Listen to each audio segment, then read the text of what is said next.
கடலைப்பருப்பு போட்ட பிரியாணி பார்க்கலாமா? ஹலோ சொந்தங்களே.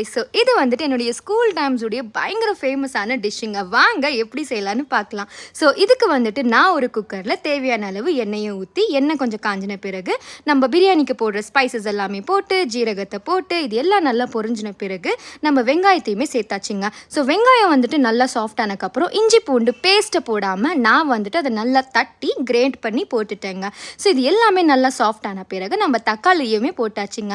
தக்காளி வெங்காயம் எல்லாம் மிக்ஸ் ஆன பிறகு நான் தேவையான பேசிக் மசாலா தான் போட்டிருக்கேன். அதாவது உப்பு, மஞ்சள், மிளகாத்தூள், மல்லித்தூள் தாங்க நான் சேர்த்துருக்கேன். மசாலா வந்துட்டு கொஞ்சம் எண்ணெய் பிரிஞ்சு வர்ற வரைக்குமே அதை வெயிட் பண்ணிவிட்டு நம்ம கடலை பருப்பு எடுத்து அதில் போட்டுக்கலாங்க. கொஞ்சம் நேரம் வந்துட்டு அது நல்லா வேகட்டுங்க. பிகாஸ் அது வேகிறதுக்கு கொஞ்சம் டைம் ஆகும். அதுக்கப்புறம் நம்ம தேவையான அளவு தண்ணியை ஊற்றி தென் தண்ணி கொதிச்சின பிறகு வந்துட்டு நம்ம அரிசியை போட்டு குக்கரில் வந்து விசில் விடாமல் நான் வச்சேங்க. பயங்கரம் டேஸ்ட்டாக இருந்ததுங்க. நீங்களும் மறக்காமல் உங்கள் குழந்தைங்களுக்கு இதை செஞ்சு